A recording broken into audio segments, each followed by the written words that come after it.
Welcome to the video review of Revenge of the Fallen Scout Class Scattershot. As you can see, Scattershot is I'm going to go with a snowplow, an armored snowplow. Yeah, I'm going to go with that. Actually, it looks more like an armored pickup truck with a cattle catcher and two very large guns on the top of him.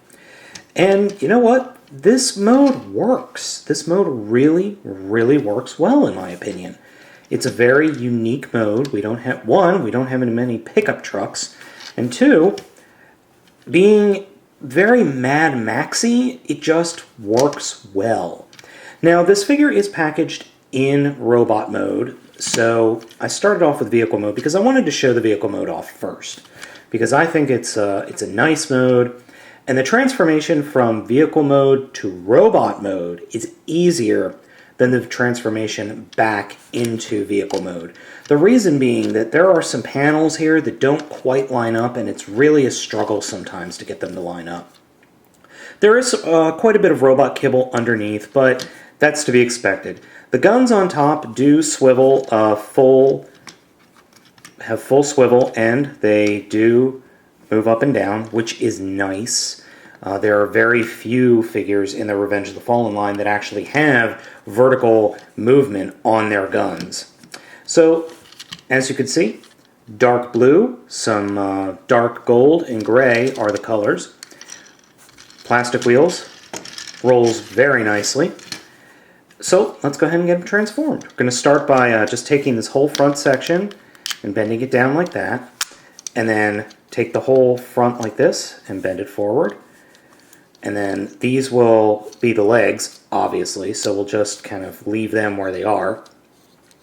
Now, to complete the formation of the legs, we'll just go ahead and do that first. You're just going to swing these forward and swing these up. And you see this little area right here where the kneecaps, you just want to line it up so that the cattle halves kind of go right there. These will form the feet. As you can see, it's flat here, and it's engineered such that it'll just stand straight. Next, we will zoom out just a tad to tackle the top. We'll come in here and fold out the fists like that, and then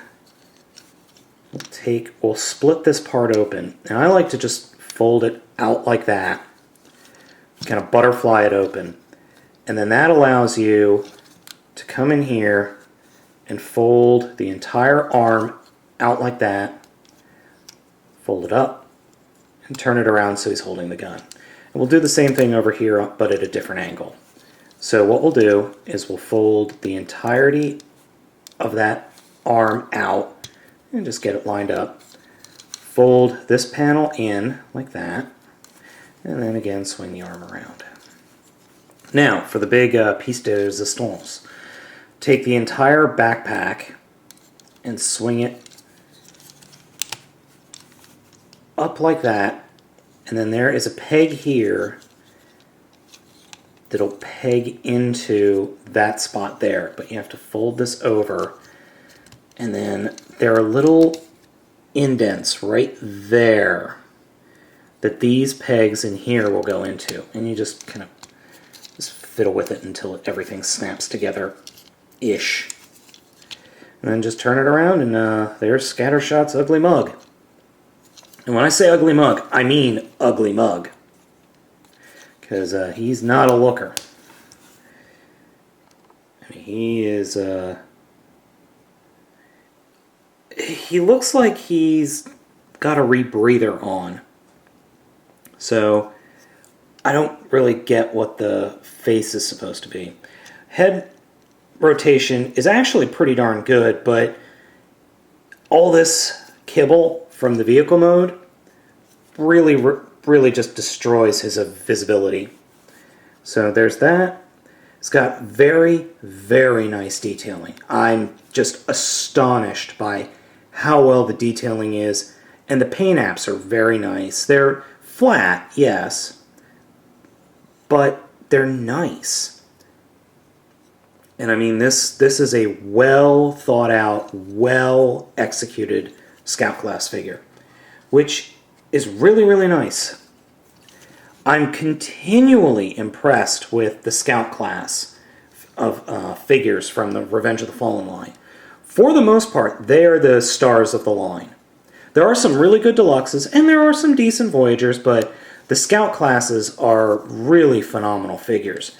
Plus, he's got tons of articulation. Full articulation there. Good articulation in the arms. The guns have articulation. The hands only move like this, but that's due to the transformation. Waist joint. Plenty, and I mean plenty of articulation in the legs. And plus, he just looks cool. I mean, he really does look good as a Scout Class figure. Scale him up to a deluxe? That would have been cool, but you know, I'm happy with this guy. If you see him, I strongly recommend picking him up. He's a good figure, a fun figure, a nice transformation, looks great in both modes, tons of articulation, and another great addition to the Scout Class.